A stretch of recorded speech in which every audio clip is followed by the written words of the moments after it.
새봄 3월에는 여러분의 웃음이 활짝 피기를 라디오 서울이 응원합니다.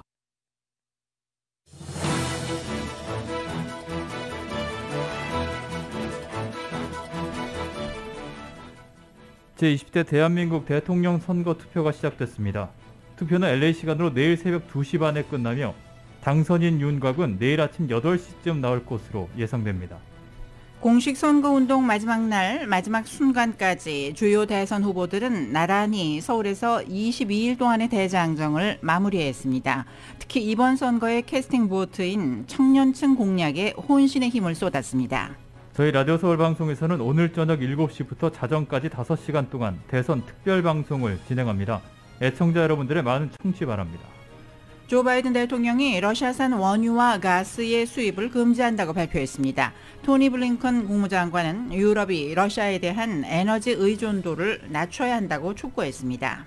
우크라이나 북동부 지역을 중심으로 민간인 대피가 본격 시작됐습니다. 그러나 러시아가 또 약속을 깨고 공격할 가능성도 나오고 있습니다.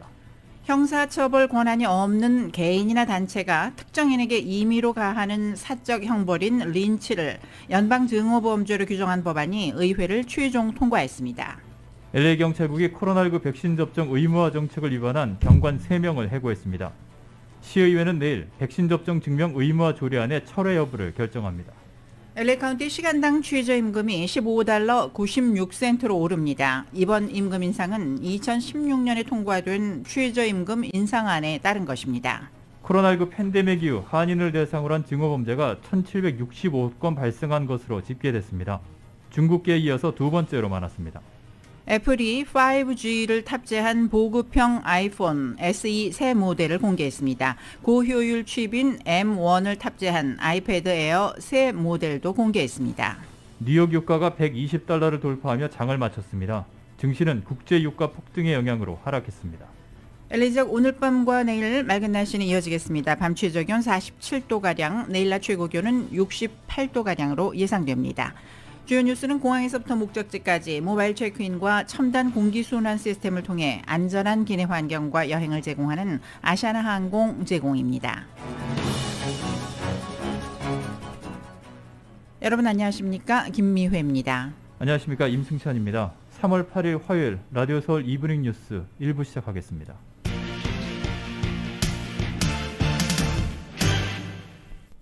제20대 대한민국 대통령 선거 투표가 LA 시간으로 오늘 낮 1시에 시작됐습니다. 중앙선거관리위원회는 코로나19 확진자와 격리자 투표가 끝나는 LA 시간 내일 새벽 2시 반 이후 투표함을 이송하게 된다고 밝혔습니다. 이에 따라서 선관위는 개표 시기 시점은 LA 시간으로 내일 새벽 3시 10분, 첫 관내 사전 투표함의 개표 결과 공표 시점은 LA 시간 내일 새벽 4시쯤이 될 것으로 전망했습니다. 또 개표가 순조롭게 진행될 경우 LA 시간으로 내일 아침 8시를 전후해서 당선인의 윤곽이 나올 것으로 내다봤습니다. 오늘 투표에는 코로나 확진자도 일반 유권자처럼 투표소에 들어가서 직접 투표를 합니다. 대신 투표 시간을 구분해서 일반 유권자와 동선이 겹치지 않도록 관리할 예정인데요. 그럼에도 투표가 원활하게 진행될 수 있을지 우려는 여전합니다. 먼저 KBS가 보도합니다. 대선 전날 관례적인 투표 독려 메시지를 내온 중앙선관위원장은 사전투표 혼란에 대한 사과로 담화를 시작해야 했습니다. 미흡한 준비로 혼란과 불편을 끼친 점에 대해 위원장으로서 책임을 통감하며 국민 여러분께 진심으로 사과의 말씀을 드립니다. 선관위는 오늘 투표가 원활하게 진행될 수 있도록 철저히 대비했다고 밝혔습니다.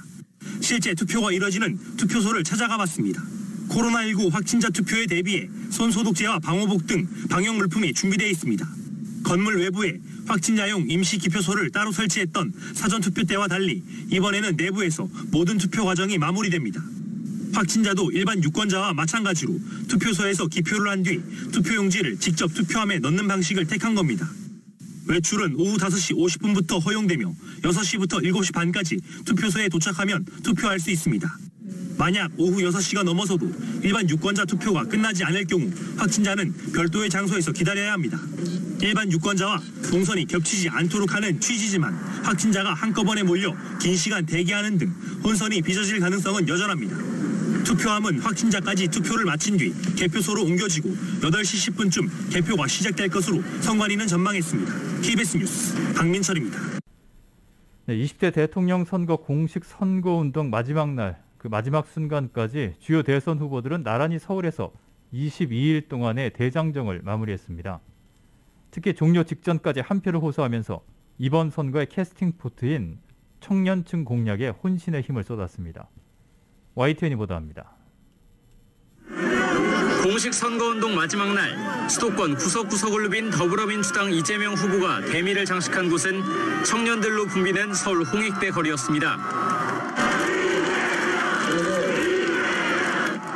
이재명 후보는 기성세대와 달리 청년들의 경쟁과 성별 간의 편가르기가 마치 오징어 게임처럼 격렬해졌다면서 성장 회복을 통한 청년 문제 해결을 약속했습니다. 첫 출발점으로는 우리가 성장이 회복된 사회가 돼야 되겠다. 여성들의 화장실 숫자를 남성들의 1.5배 정도로 만들자. 이거 하려고 합니다. 대단지요? 통합의 이미지도 거듭 부각했습니다. 선거 내내 충돌했던 국민의힘 윤석열 후보와 윤 후보 지지자를 향해 고생 많았다고 위로를 전하면서 어떤 결과가 나와도 흔쾌히 인정하자고 제안했습니다.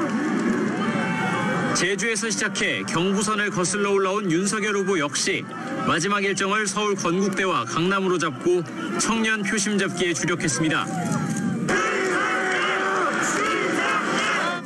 자신을 불러낸 청년들이 희망을 잃지 않고 꿈꿀 수 있는 나라를 꼭 만들겠다면서 주거와 일자리 등 청년 문제 해결을 다짐했습니다. 여러분이 우리 나라의 미래입니다. 여러분이 좌절하시면 우리 대한민국의 미래 없습니다. 여러분 힘내십시오. 저는 모든 걸 다 맞춰서 나아가 청년들을 정책의 대상이 아니라 직접 국정에 참여시켜 진정으로 원하는 걸 제대로 반영하겠다고 목소리를 높였습니다.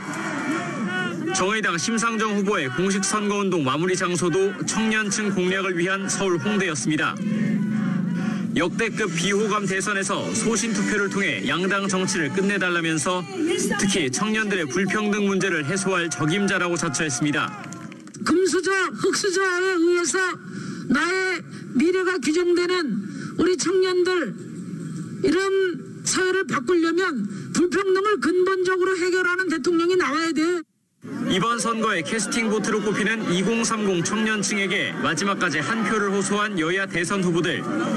지난달 15일부터 시작된 22일간 528시간의 공식 선거운동 대장정을 마치고 이제 국민들의 준엄한 선택만을 기다리게 됐습니다. YTN 우철입니다. 마지막까지 치열한 접전 양상을 보여온 20대 대선 레이스, 이제 그 결과만을 남겨두고 있습니다. 그동안 어떤 일이 있었고 민심은 어떻게 흘러왔는지 여론조사의 추이와 함께 살펴보겠습니다. YTN이 전합니다. 지난해 11월 5일 국민의힘 윤석열 후보를 끝으로 원내정당 대선주자 대진표가 완성됐죠. 지금 보고 계신 그래프는 여론조사기관 한국갤럽이 자체 조사해온 대선 후보 지지도인데요. 11월 셋째 주부터 올해 1월 첫 주까지 더불어민주당 이재명, 정의당 심상정 후보 지지율은 크게 변동이 없었습니다. 반면 40%대를 넘겼던 윤 후보의 지지율은 12월을 거치며 새해엔 20%대로 주저앉는 모습을 보였는데요. 지금은 사퇴한 당시 국민의당 안철수 후보는 새해 첫 조사에서 두 자릿수 지지율로 상승했습니다. 당시 윤석열 후보 선대위 구성과 인재 영입 문제 등을 두고 내홍이 불거지자 일부 지지층이 안철수 전 후보로 이동한 것으로 풀이됩니다. 12월 말에는 윤 후보 배우자인 김건희 씨가 허위 경력 논란으로 대국민 사과 기자회견을 하기도 했죠. 이후 1월 초 윤 후보가 선대위 해체라는 초강수를 두며 김종인 선대위원장과 결별하고 이준석 당대표와도 재차 화해하면서 국민의힘 집안 싸움은 수습 단계로 접어듭니다. 윤 후보 지지율도 1월 둘째 주부터는 30%대로 회복한 뒤 줄곧 상승했는데요. 반면 이재명 후보는 1월 셋째 주 조사에서 지지율이 주춤하는 모습을 보이기도 했습니다. 이 기간에는 어떤 일들이 있었을까요? 대선 50일 전인 1월 18일 이재명 후보의 과거 욕설 녹취록이 추가 공개됐고 이 후보는 잘못을 반성한다며 눈물로 사과하는 모습을 보였습니다. 후보 배우자와 관련된 이슈도 관심을 끌었습니다. 1월 중순에는 윤석열 후보의 배우자 김건희 씨의 녹취록이 공개되며 무속 논란 등이 불거졌고 1월 말에는 이재명 후보의 배우자 김혜경 씨가 법인카드를 유용했다는 의혹이 보도돼 결국 김 씨가 2월 9일에 사과 기자회견을 하기도 했는데요. 같은 날에는 윤석열 후보의 문재인 정부 적폐수사 발언이 알려지기도 했습니다. 이후 실시한 2월 셋째 주 조사에서 이 후보는 떨어지고 윤 후보는 40%대를 넘어서면서 한때 오차범위 밖으로 격차가 벌어졌습니다. 하지만 2월 넷째 주 조사에서 양강 후보가 다시 1%포인트 차이 초접전 양상을 보이면서 예측 불허의 대선을 예고했습니다. 선거 막바지까지 양강 후보 초박빙 양상이 이어지면서 윤석열 후보와 안철수 전 후보의 단일화 성사 여부에도 관심이 쏠렸는데요. 두 차례 시한을 넘긴 끝에 사전투표 전날에서야 안철수 전 후보가 윤석열 후보 지지를 선언하며 후보에서 사퇴했습니다. 하지만 단일화 성사 시점이 여론조사 공표 금지 기간이라 마지막 조사에는 이런 상황이 반영되지 않았는데요. 그래서 여기 보시는 안 전 후보의 지지층이 어디로 가느냐가 이번 대선 승부를 가를 중대 변수가 될 것으로 보입니다. 과거 대선 때는 한국갤럽의 마지막 여론조사에서 1위를 한 후보가 선거에서도 이겼는데요. 과연 이번에는 어떨까요? 이번 대선의 공식 선거운동 기간 내내 후보 배우자들은 유세장에서 찾아보기가 힘들었습니다. 후보 배우자들을 둘러싼 의혹이 확산하면서 득점보다는 실점이 될 가능성 때문에 전면에 등판하지 않은 것으로 보여집니다. 역시 YTN이 보도합니다. 더불어민주당 이재명 후보와 국민의힘 윤석열 후보 지난 4일 일제히 사전투표장을 찾아 한 표를 행사했습니다. 국민과 함께 반드시 승리해서 통합, 경제, 평화의 길을 확고하게 열어가겠습니다. 이 정권을 교체하고 새로운 희망을 찾기 위해서는 반드시 해야 된다고 저는 생각합니다. 하지만 이재명 후보 배우자인 김혜경 씨와 윤석열 후보 배우자인 김건희 씨는 동행하지 않았습니다. 지난 19대 대통령 선거에서 유력 후보들이 나란히 부인과 함께 투표에 나섰던 장면과는 극명하게 대비됐습니다. 그도 그럴 것이 김혜경 씨는 과잉 의전과 법인카드 논란으로, 김건희 씨는 허위 경력과 주가 조작 의혹 논란으로 대선 전국 내내 비방전의 중심에 섰습니다. 후보도 아닌 배우자들이 앞선이 뒤선이 당사를 찾아 대국민 사과까지 하는 초유의 사태까지 벌어졌습니다. 앞으로 더 조심하고 더 경계하겠습니다. 거듭 죄송합니다.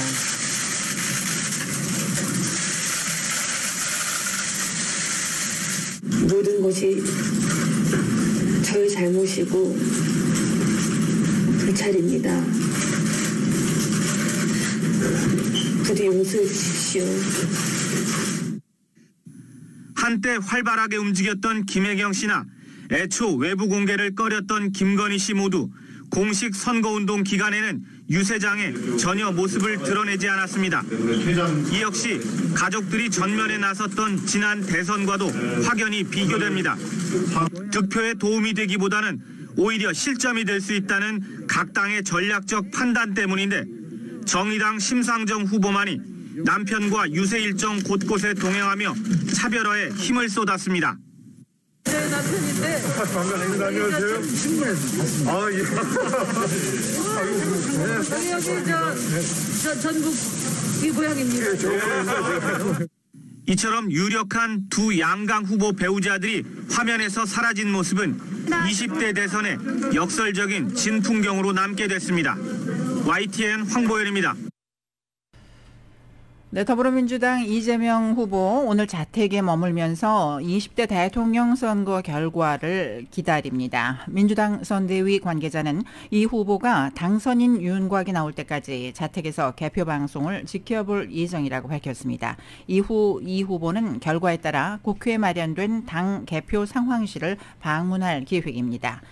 한편 국민의힘 윤석열 후보는 오늘 별도의 공개 일정 없이 자택에서 개표 상황을 지켜볼 예정입니다. 선대본부 관계자는 윤 후보가 오늘 늦게까지 자택에 머무를 예정이라고 밝혔습니다. 이어 어느 정도 개표가 이뤄진 뒤 국회 도서관에 마련된 당 개표 상황실을 방문할 것으로 보인다고 설명했습니다. 정의당 심상정 대선 후보는 선거일인 오늘 고 노회찬 전 의원의 묘소를 참배합니다. 이후 출구조사 발표를 앞두고 저녁 7시쯤 당 개표 상황실에서 당 관계자들과 함께 결과를 지켜볼 예정입니다. 이에 앞서 오늘 새벽에는 마지막 선거운동을 마친 뒤 울진과 삼척 산불 진화 지원 업무에 나섰다가 순직한 고 고은호 소방관을 조문하기도 했습니다.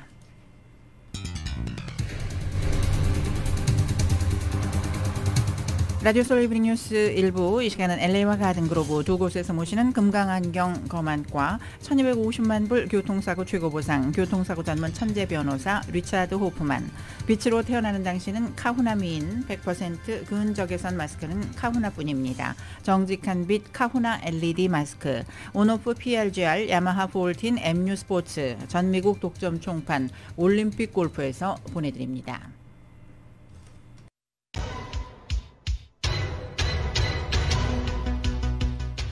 5시 19분 향하고 있습니다. 라디오 서울 이브닝 뉴스 1부, 이 시간 교통 상황 잠시 살펴보겠습니다. 먼저 5번 프리 사우스 방면인데요. 정체가 길게 이어지고 있는 모습들 보이고 있습니다. 4가 구간부터 10마일대로 속도 떨어지다가 60번 이스트 방면과 교차하는 구간부터는 거의 서 있다시피 한 형편입니다. 101번 프리 사우스 방면 역시 웨스턴 애비뉴 구간부터 10마일 미만으로 속도 떨어지면서 실버레이크 블루보드까지 심한 정체 보이고 있고, 벤튼웨이 구간부터도 10마일대로밖에는 움직이지 못하고 있습니다. 이 밖에 교통 위험신호 켜져 있는 구간들이 있는데요. 405번 프리웨이 노스 방면 라티에라 블루보드 구간, 또 10번 프리웨이 웨스트 방면 아주사 애비뉴 구간에는 조금 전 추돌사고 발생했습니다.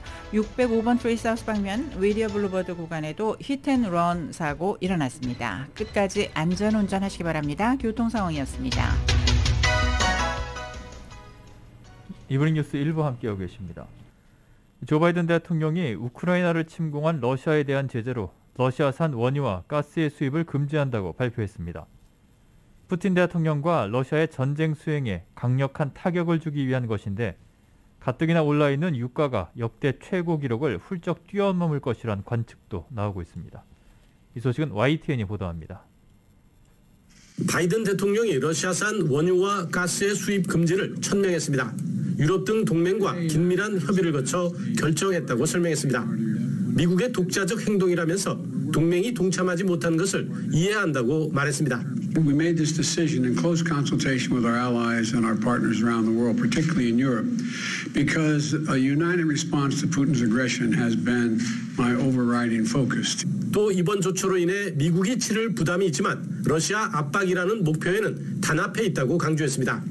러시아의 수출에서 원유와 가스 등 에너지가 차지하는 비중이 매우 커 러시아의 돈줄에 작지 않은 타격이 될 것이란 의미입니다.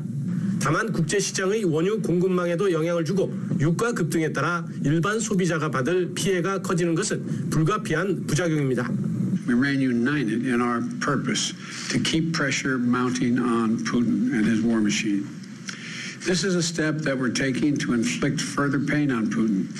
But there will be cost as well here in the United States. 미국의 수입 원유 중 러시아산이 차지하는 비중은 3%, 석유 제품까지 포함하면 8%가량입니다.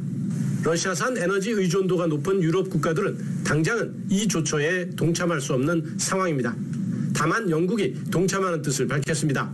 러시아산 석유 수입을 올해 말까지 단계적으로 중단하고 그동안 대체할 곳을 찾겠다는 겁니다.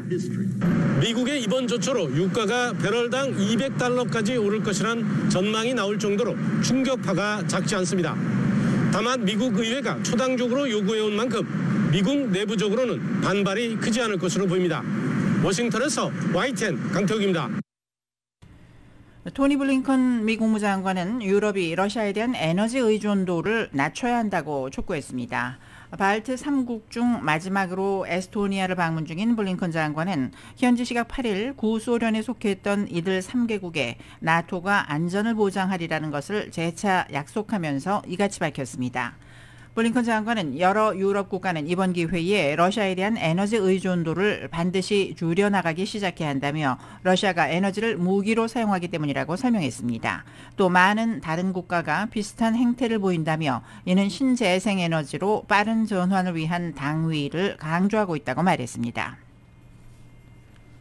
에브릴 헤인즈 국가정보국장은 우크라이나 저항군과 러시아군 간 긴장이 매우 높아서 의도치 않게 추가로 상황이 격화할 수 있다고 예상했습니다. 헤인즈 국장은 오늘 하원 청문회 출석에서 러시아의 우크라이나 침공이 지정학적 질서에 충격을 만들어냈다며 이같이 밝혔습니다. 헤인즈 국장은 러시아가 우크라이나의 저항을 과소평가했다며 러시아의 군사작전이 부실한 계획과 사기 저하 등 어려움으로 인해 골치를 앓고 있다고 평가했습니다. 또 러시아와 우크라이나 간 군사적 충돌이 수천 명의 사상자를 초래했다고도 추정했습니다. 헤인즈 국장은 블라디미르 푸틴 러시아 대통령의 계획 차질과 국제사회의 경제 제재에도 불구하고 단념하지 않고 있고 우크라이나 공격을 증강할 수 있다고 내다봤습니다. 또 푸틴 대통령은 여전히 러시아가 우크라이나를 이길 수 있다고 확신한 것 같다고 전했습니다. 우크라이나 북동부 지역을 중심으로 민간인 대피가 본격 시작됐습니다. 두 나라가 합의한 인도적 통로 확보에 따른 것이지만 러시아가 또다시 약속을 깨고 공격을 할 가능성도 나오고 있습니다. 일부 검문소에선 교전도 있었습니다. KBS가 보도합니다. 계속된 포성 속에 시민들이 피난길에 오릅니다. 현지 시각 8일 오전 10시 인도적 통로를 통한 민간인 대피가 시작됐습니다. 앞서 러시아군의 공격 재개로 무산된 바 있는데 드디어 실제 대피가 이뤄진 겁니다. 수도 키이우에서 약 300km 떨어진 도시 수미에선 민간인 약 5천 명이 대피했고 수도 키이우 인근 이르핀에서도 인도적 통로를 통한 민간인 대피가 이어졌습니다. Квартира на доказання її лишили 3 дні, бо там дуже великі бої йшли.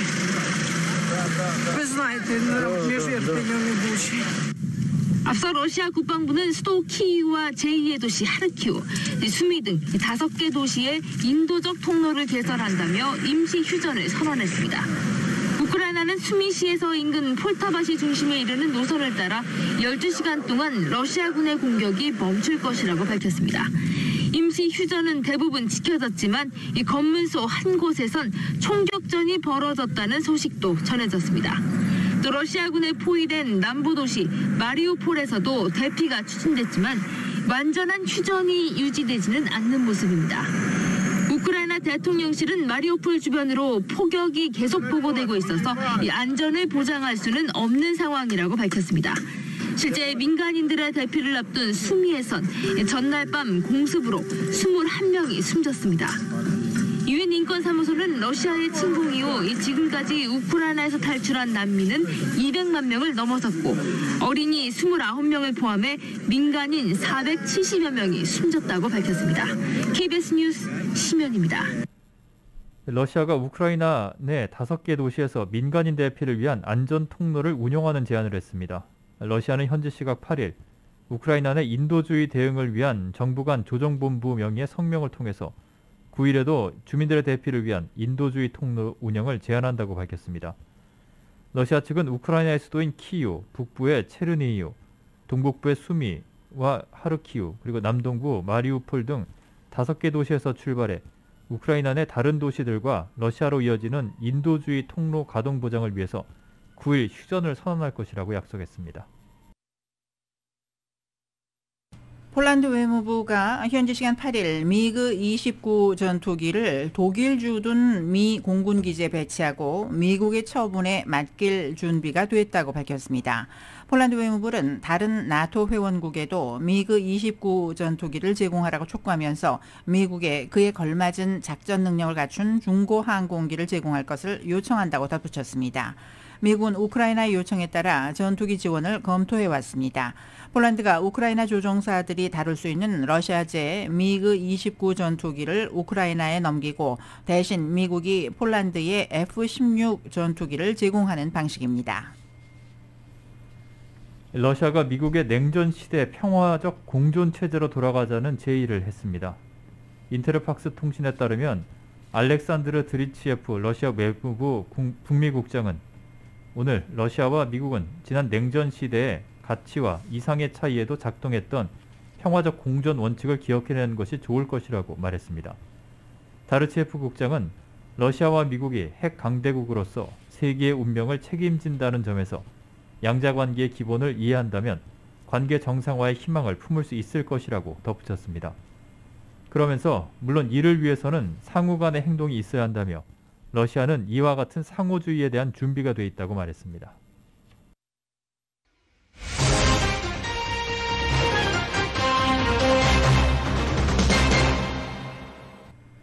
형사처벌 권한이 없는 개인이나 단체가 특정인에게 임의로 가하는 사적 형벌, 즉 린치를 연방증오보험죄로 규정한 법안이 연방의회를 최종 통과했습니다.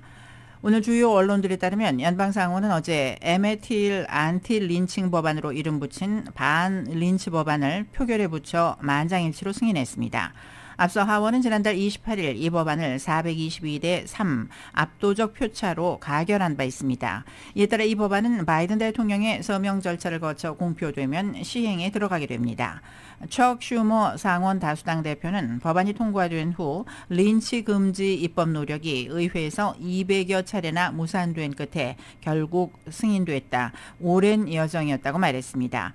이 법안은 사망 또는 부상을 초래한 린치를 인종차별 또는 편견에 근거한 보험죄로 규정하고 가해자를 최대 징역 30년형에 처할 수 있도록 하는 내용입니다.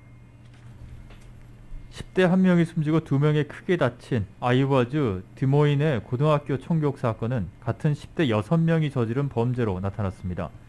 드모인 경찰은 오늘 이 사건 용의자로 10대 6명을 체포해서 살인 등의 혐의로 기소했다고 밝혔습니다.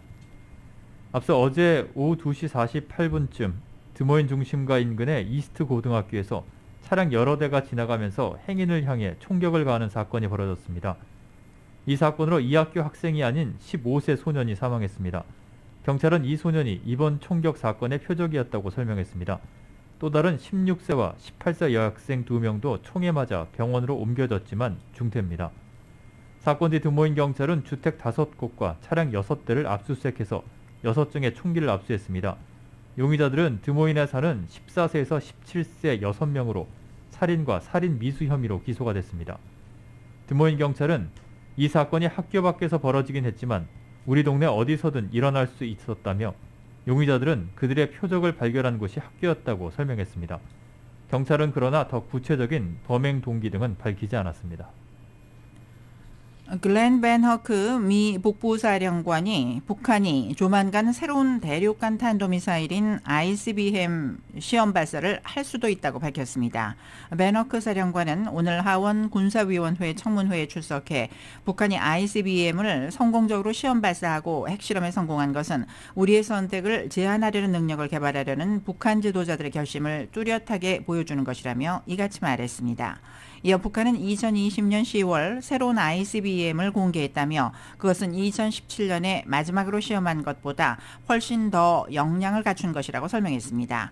그러면서 북한이 지난해 10월 잠수함 발사 탄도미사일을 발사한 것은 새로운 ICBM을 비롯해 가장 성능이 뛰어난 무기 시스템의 비행 시험을 곧 재개할 수 있음을 시사한다고 강조했습니다. 벤 허크 사령관의 언급은 북한의 무력 시위 강도에 비춰볼 때 조만간 ICBM 도발에 나설 수 있다는 우려를 표한 것으로 해석되고 있습니다. 제임스 맥콤빌 육구참모총장은 미국의 인도태평양 전략에서 주한미군의 역할과 관련해 군사적 억지와 동맹 안정 효과를 언급했습니다. 맥콤빌 총장은 싱크탱크 전략국제문제연구소 초청토론에서 인도태평양 전략에서 주한미군을 어떻게 자리매김할 것이라는 질문에 우리는 한국과 매우 밀접하게 공조하는 군대를 한국에 주둔 중이라고 밝혔습니다. 이어 한국과 아시아를 바라볼 때 우리가 관심이 있는 지역들이 있고 이들 관심 가운데 상당 부분은 육군과 함께한다며 우리가 거기에 있다는 사실이 우리의 동반자들을 안심시킨다고 강조했습니다. 그는 우리는 한국에 오래 주둔을 했고 한국이 성취한 것을 보라. 한국은 근대화가 됐고 한반도는 안정화됐다며 우리는 이것을 이루는 것을 도왔다고 지적했습니다. 조 바이든 행정부 출범 이후 미국은 대중국 견제를 외교, 안보 정책의 최우선 순위에 올려놓고 남중국해를 비롯한 대만 해협 문제 등에 대한 군사적인 비중을 높여오고 있습니다. 미 전국 3대 교육구인 시카고 교육청이 오는 14일부터 학교 마스크 의무화 조치를 해제하기로 했습니다. 시카고 교육청은 오늘 학생, 학부모, 교직원에게 보낸 공지문을 통해 지난 몇 주 사이 코로나19 확진 사례가 급감함에 따라 오는 14일부터는 학교와 스쿨버스 등에서 마스크 착용 여부를 각자 선택할 수 있다고 알렸습니다. 그러자 교사노조는 학교 안전 프로토콜을 당국이 교사노조와 협의하지 않고 일방적으로 결정할 수 없다. 마스크 착용을 선택사항으로 바꾼 것은 명백한 노사계약 위반이라며 법적 대응에 나서겠다고 반발했습니다. 교사노조는 근로조건 재협상을 요구하면서 시카고를 관할하는 일리노이주 교육노동관계위원회의에 시카고 교육청을 부당 노동행위 혐의로 고발하겠다고 밝혔습니다. 이들은 이번 조치가 마스크 상시 착용 약속 위반이라고 주장했습니다. 세계보건기구 WHO 자문단은 기존 코로나19 백신의 기본 접종과 부스터샷 접종을 강력하게 지지한다고 밝혔습니다. WHO의 코로나19 백신 구성에 관한 기술 자문그룹은 오늘 성명을 내고 오미크론 변이의 유행에도 현재 접종되고 있는 코로나19 백신이 중증과 사망에 대해 높은 수준의 보호를 지속적으로 제공한다며 이같이 말했습니다. 자문그룹은 특히 코로나19가 중증으로 악화할 위험이 있는 집단에 대한 백신 접종이 중요하다고 강조했습니다. 다만 자문그룹은 기존 백신은 3년 전 중국 우한에서 처음 발견된 바이러스를 토대로 개발된 것이라면서 코로나19 백신도 바이러스의 진화에 맞게 갱신될 필요가 있다고 지적했습니다. 라디오 서울 이브닝 뉴스 함께하고 계십니다. LA와 가든그로브 두 곳에서 모시는 금강안경 검안과 1250만 불 교통사고 최고보상 교통사고 전문 천재 변호사 리차드 호프만 제공으로 보내드리고 있습니다.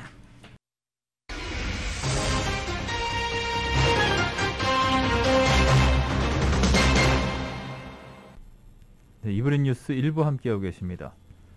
오늘 6월 7일에 치러지는 LA시 선거 예비선거 출마자들의 유권자 서명서 제출 마감이 내일로 다가왔습니다. 시장과 시의원 선거 출마 의사를 밝힌 후보들은 내일 오후 5시까지 LA시 유권자 500명의 지지 서명을 시 선거국에 제출해야 합니다. 유효 서명 1000개를 제출하면 $300의 후보 등록비가 면제됩니다. LA시장 선거에 출사표를 던진 27명의 후보들 가운데 현재 공식 후보로 등록된 사람은 캐런 베스 연방 하원 의원과 조 부스카이노 시의원, 마이크 피어 시 검사장, 케빈 들레온 시의원, 부동산 개발업체인 릭 카루소, 그리고 사업가 레미 바머 등 모두 6명입니다.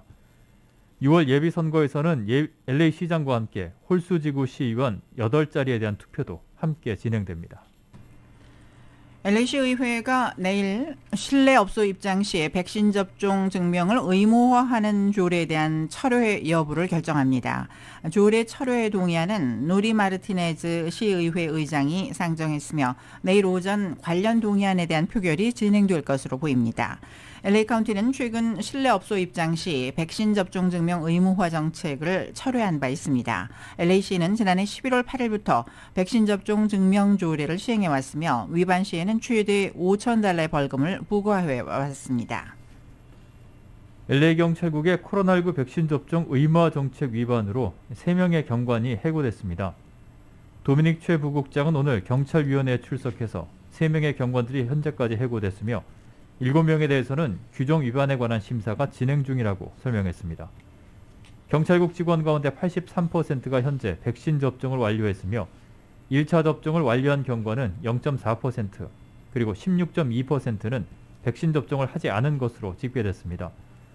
한편 최근 코로나19 확진 판정을 받은 2천여 명의 경관들에 대해서는 90일간의 유예 기간이 주어진 상태입니다. LA 카운티의 코로나19 입원 환자가 조만간 700명대 아래로 떨어질 전망입니다. 카운티 보건국은 오늘 현재 입원 환자는 어제보다 25명 줄어든 703명이라고 밝혔습니다. 중환자실 입원 환자는 133명입니다. 오늘 보고된 신규 확진자는 852명이고 사망자는 39명입니다. LA 카운티가 오는 7월 1일부터 시간당 최저임금을 현행 $15에서 $15 96센트로 인상하기로 결정을 했습니다. 자세한 내용 정현호 기자가 보도합니다. LA 카운티 직할지에서 오는 7월 1일부터 시간당 최저임금이 현행 $15에서 $15 96센트로 인상됩니다. 기존의 시간당 최저임금 $15에서 6.4%가 인상되는 것입니다. LA 카운티는 지난 2016년부터 해마다 최저임금을 꾸준히 인상해 오면서 지난 2020년 7월 1일부로 큰 비즈니스의 경우 시간당 최저임금 $15, 스몰 비즈니스의 경우 지난해 7월 1일부로 시간당 최저임금이 $15로 각각 올랐습니다. 오는 7월 1일부로 최저시급이 시간당 $15 96센트로 인상된 후 추후에는 노동부의 소비자 물가지표 변동에 따라 임금 인상이 이루어집니다. 앞서 LA시는 오는 7월 1일부터 시간당 최저임금을 $16 4센트로 인상하기로 발표한 바 있습니다. LA시의 임금 인상 이후 LA 카운티도 임금 인상을 단행할 것으로 예상돼 왔습니다. 라크라 센터와 하시엔다 하이츠, 발렌시아, 스티븐슨 렌치, 마리나 델레이, 알타디나 등이 LA시와 함께 최저임금 인상 적용을 받는 카운티 직할지들입니다. 요식업소와 카워시 등 노동 집약적인 업종은 이번 임금 인상의 여파가 클 것으로 예상됩니다. 라디오 서울뉴스 정현호입니다. LA 한인회가 정신건강5호협회 LA와 함께 오는 11일 오전 10시 30분 팬데믹 기간의 세입자 보호에 관한 온라인 세미나를 개최합니다. 이번 세미나에서는 LA시와 LA 카운티의 현재 퇴거 유예 조치에 관한 내용, 코로나로 인한 렌트비 체납금 문제, 퇴거 통보 대처 방안 등 세입자와 건물주 모두에게 정확한 정보와 예상되는 문제들에 대해서도 자세히 알아봅니다. 이번 세미나는 한국어와 영어로 동시에 진행되며 세미나 후 Q&A 시간도 마련됩니다. 또 한인회 유튜브인 카플라 TV를 통해 유튜브 라이브로 동시에 진행됩니다. 헐리우드 차병원이 병원 평가기관인 헬스그레이스가 선정하는 척추수술 분야 전국 100대 우수병원에 이름을 올렸습니다. 헬스그레이즈는 매년 전국의 4,500여 개 종합병원의 치료 성과와 데이터를 분석해 발표하는데 헐리우드 차병원은 목과 척추수술, 척추 유압술 등에서 뛰어난 성과를 인정받아 척추수술 100대 우수병원에 선정됐습니다. 2020년과 21년에 이어 올해까지 3년 연속입니다. 전체 4,500여 개 병원 가운데 38개 병원만이 3년 연속 수상에 영예를 안았는데 이는 상위 1%에 해당됩니다. 또 LA 지역에서도 유일하게 순위권에 포함됐습니다.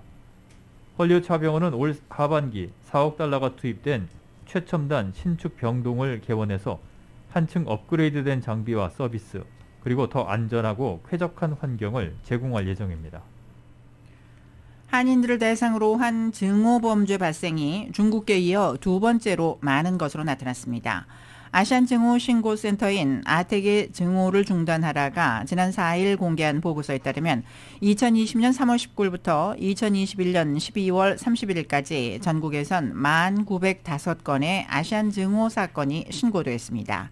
이 가운데 중국계가 42.8%로 가장 많았고 한인들을 대상으로 한 증오범죄는 전체 16.1%에 해당하는 1,765건으로 두 번째로 많았습니다. 전체 신고 건수 6건 가운데 1건은 한인이 피해자였습니다. 전체 증오범죄의 신고를 주별로 살펴보면 캘리포니아가 38.1%로 가장 많았고 뉴욕이 15.7%를 차지했습니다. 유형별로는 언어적 괴롭힘이 63%를 차지했으며 신체적 폭행이 16.2%로 두 번째로 많았습니다. 라디오 서울 이브닝 뉴스 함께하고 계십니다.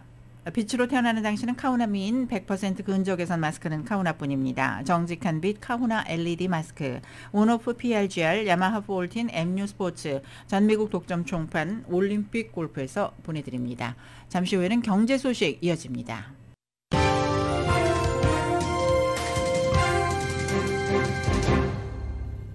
이브닝 뉴스 1부 함께하고 계십니다. 오늘 뉴욕 증시는 미국과 영국의 러시아산 원유 금수 조치에 국제 유가가 폭등한 영향으로 하락했습니다.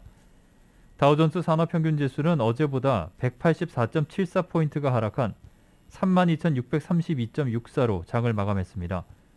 S&P 500 지수는 30.39포인트가 빠진 4,170.70, 나스닥 지수는 35.41포인트가 떨어진 12,795.55로 거래를 마감했습니다. 뉴욕 유가는 미국과 영국이 러시아산 원유 수입을 금지하기로 했다는 소식에 120달러를 돌파하면서 장을 마쳤습니다. 뉴욕 상업거래소에서 4월물 서부 텍사스산 원유 가격은 어제보다 4달러 30센트가 오른 배럴당 123달러 70센트에 거래를 마쳤습니다. 팩트셋 자료에 따르면 이는 종가 기준으로 지난 2008년 8월 이후 최고치입니다. 러시아에서 영업을 계속해 여론의 문매를 맞은 맥도날드도 결국 우크라이나 침공 2주 만에 러시아 내 850개 점포에서 영업을 일시 중단합니다.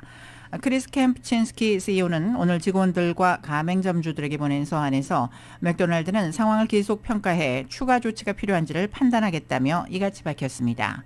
앞서 피자헛과 KFC, 타코벨 등 브랜드를 보유한 외식업체 야암 브랜드도 핵심 시장인 러시아에 대한 투자 중단을 선포했습니다. 고급 스포츠카의 대명사인 이탈리아 페라리는 러시아에 차량을 더는 팔지 않겠다고 발표했습니다. 스포츠카 제조업체 람보르기니도 러시아 내 사업을 중단한다고 발표했습니다. 세계 최대 화장품 업체인 프랑스 로리알도 러시아 내 모든 영업활동과 투자 행위를 잠정 중단한다고 밝혔고 미국의 제너럴 일렉트릭도 러시아 내 주요 사업을 중단하기로 했다고 리아 노보스티 통신이 전했습니다. 우크라이나를 침공한 러시아 그리고 이를 도운 벨라루스가 경제협력개발기구 OECD가 주관하는 모든 행사에 참여를 할 수 없게 됐습니다. 프랑스 파리에 본부를 두고 있는 OECD는 현지 시각 8일 배포한 성명에서 이사회가 이같이 결정을 했다며 앞으로 진행 상황을 계속 평가하겠다고 밝혔습니다. 선진국 클럽이라고 불리는 OECD는 전 세계에서 가장 부유한 국가들의 각종 경제 그리고 고용 정책 등을 분석하고 나아갈 길 등을 제언하는 국제기구입니다. 러시아와 벨라루스는 OECD 회원국이 아닙니다. 러시아는 2007년 OECD와 가입 협상을 시작했지만 2014년 크림반도를 강제로 병합하면서 논의가 중단됐습니다. 연방상무부가 지난 1월 상품 서비스 등 무역 수지 적자가 897억 달러로 전월보다 9.4% 증가했다고 밝혔습니다. 이는 지난해 12월 819억 달러를 넘어서는 역대 최대 기록으로 월스트리트저널이 집계한 전문가 전망치 872억 달러를 웃돌았습니다. 1월 수입은 3,141억 달러로 전월보다 1.2% 증가한 반면 수출은 2,244억 달러로 전달보다 1.7% 감소한 것으로 집계되었습니다. 자동차, 원유, 천연가스, 구리 등 외국산 제품 수요가 늘어난 가운데 유가 급등이 무역 적자 확대에 주된 배경이 되었습니다. 블룸버그 통신은 우크라이나를 둘러싼 지정학적 위기가 고조되기 시작한 지난 1월 서부 텍사스산 원유가 17% 올라 30여 년 만에 가장 높은 1월 상승률을 기록했다고 분석했습니다. 지난달 말 러시아의 우크라이나 침공 시작으로 유가가 더 치솟았다는 점을 고려하면 당분간 미국의 무역 적자 폭은 더욱 커질 것으로 보입니다. 애플이 5G를 탑재한 보급형 아이폰 SE의 새 모델을 공개했습니다. 애플은 오늘 쿠퍼티노 본사 애플팍에서 온라인으로 중계한 스페셜 이벤트에서 5G를 장착하고 배터리 수명을 더 늘린 신형 아이폰 SE를 선보였습니다. 보급형인 아이폰 SE에는 최신형 아이폰 13에 들어간 것과 똑같은 A15 바이오닉 칩이 탑재돼서 첨단 카메라 기능을 작동하게 하고 사전 편집부터 게임, 증강현실에 이르기까지 다양한 기능을 개선하도록 한다고 애플은 설명했습니다. 팀 쿡 애플 CEO는 아이폰 SE는 컴팩트하면서 가치가 높은 아이폰을 찾는 사람들을 위한 제품이라고 말했습니다. 애플은 또 중가형 태블릿 PC인 아이패드 에어의 새 모델도 공개를 했습니다. 애플이 독자 설계한 노트북, PC용 고성능 고효율 칩 M1을 탑재해서 성능을 끌어올렸습니다. 지난해 4월 아이패드 최상위 라인업인 아이패드 프로에 M1을 집어넣은 데 이어서 한 등급 아래인 아이패드 에어까지 적용 대상을 넓힌 것입니다. 아이패드 프로는 노트북용 칩을 넣어서 고성능 컴퓨터급으로 성능을 확 높였다는 평가를 받았습니다. 1월 도매 재고 증가 폭이 월가 예상치에 부합했습니다. 오늘 연방상무부에 따르면 지난 1월 도매 재고는 전월보다 0.8% 증가한 7,999억 달러를 기록했다고 집계했습니다. 이는 월스트리트저널이 집계한 시장 전망치인 0.8% 증가에 부합하는 수준입니다. 지난해 12월 도매 재고는 2.2% 증가해서 2.6% 증가로 상향 수정됐습니다. 1월 도매 판매는 전월 수정치보다 4.0% 증가한 6,639억 달러로 집계됐습니다. 이는 전년 동월 대비로는 22.4% 증가한 수준입니다. 2월 소기업들의 경기 낙관도가 전월보다 하락했습니다. 물가 폭등세에 소기업들의 경제 전망에 빨간불이 켜진 모습입니다. 전미 자영업연맹은 2월 소기업 낙관지수가 95.7로 전월 97.1보다 하락했다고 집계했습니다. 이는 월스트리트저널이 집계한 전문가 예상치인 97.2도 하회했습니다. 조사에 따르면 역대 최다 수준의 26%의 소기업 종사자들이 인플레이션을 사업상 최대 문제 요인으로 지목했습니다. 2월에도 인플레이션은 여전히 소기업의 큰 문제였고 직원을 확보하기 위한 임금 인상 비율도 눈에 띄게 많아졌습니다. 소기업의 낙관지수는 48년 평균치인 98을 하회했습니다. 이 지수는 지난 1월부터 48년 평균치를 하회하고 있습니다.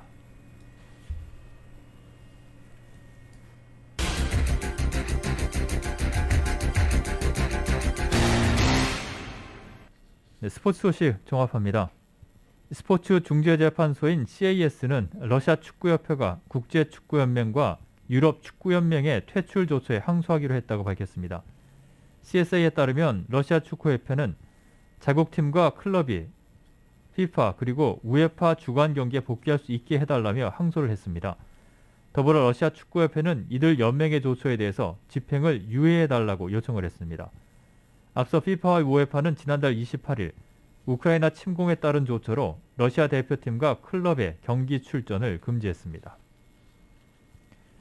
우크라이나를 침공한 러시아에서는 당분간 잉글랜드 프로축구 프리미어리그를 시청할 수 없게 됐습니다. 프리미어리그 사무국은 EPL과 소속 구단은 러시아 방송 중계권 파트너인 람블러와 즉시 계약을 중단하고 우크라이나 국민을 지원하기 위해서 100만 파운드를 기부하는 데 만장일치로 합의했다고 알렸습니다. 이는 프리미어리그는 러시아의 우크라이나 침공을 강력히 규탄한다면서 우리는 평화를 원하고 이번 사태로 영향을 받은 모든 사람에게 우리의 마음을 전한다고 덧붙였습니다. 프리미어리그에 따르면 100만 파운드는 영국 재난긴급위원회에 기부해서 인도주의적 도움이 필요한 사람들에게 직접 전달될 예정입니다. 메이저리그 사무국이 스프링 캠프 취소로 재정적인 타격을 입은 노동자들을 지원하기로 했습니다. ESPN은 MLB 사무국이 스프링 캠프 취소로 영향을 받은 노동자들을 지원하기 위해서 100만 달러의 기금을 마련했다고 전했습니다. 재정 지원 대상은 경기장 보안 요원이나 클럽하우스, 야구장 직원, 식료품 판매원 등 스프링 캠프 취소로 수입이 감소해서 재정적 도움이 필요한 비정규직 노동자들입니다. 사무국은 정규리그 개막 연기로 재정적 영향을 받은 노동자들에 대한 재정 지원 계획도 조만간 발표할 예정이라고 밝혔습니다. 앞서 MLB 선수노조도 지난 6일 정규리그 개막 연기로 피해를 본 노동자들을 돕기 위해서 100만 달러의 기금을 조성한다고 발표한 바 있습니다.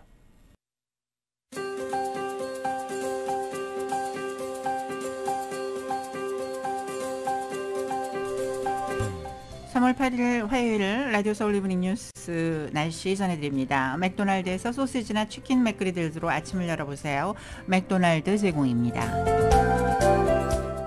LA 지역 오늘 밤과 내일 대체로 맑은 날씨가 이어지겠습니다. 오늘 밤에는 5마일에서 10마일 정도로 바람이 불겠고 밤 최저 47도까지 내려갑니다.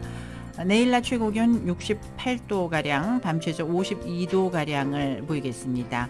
한편 수요일인 내일 오전 10시부터 밤늦게까지 엔틸록 밸리 지역에는 강풍주의보가 발효 중입니다. 내일 기온입니다. 오렌지 카운티 지역 낮 최고 68도, 밤 최저 51도, 밸리와 인랜드 엠파이어 70도, 45도, 해안 지역은 65도, 47도로 예상됩니다. 하와이 호놀룰루 오늘 저녁 구름이 많이 끼겠고 밤 최저 69도, 내일은 대체로 맑겠습니다. 낮 최고 81도로 예상됩니다. 한국은 오늘 대선일인데요. 따뜻한 날씨를 보이고 있지만 대기질은 좋지 않아서 대부분의 지역이 종일 공기가 탁하겠습니다. 건조한 날씨도 역시 이어지겠고 오늘 낮 기온은 서울이 15도, 전주와 부산 16도, 대전 18도로 큰 일교차가 예상되고 있습니다. 날씨는 맥도날드에서 소시지나 치킨 맥그리들로 아침을 열어보세요. 맥도날드 제공이었습니다. 라디오 서울 이브닝 뉴스 1부, LA와 가든그로브 두 곳에서 모시는 금강안경 검안과 1250만 불 교통사고 최고보상 교통사고 전문 천재 변호사 리차드 호프만, 빛으로 태어나는 당신은 카우나 미인, 100% 근적외선 마스크는 카우나뿐입니다. 정직한 빛 카후나 LED 마스크, 온오프 PRGR, 야마하 14, MU 스포츠, 전미국 독점 총판 올림픽 골프에서 보내드렸습니다.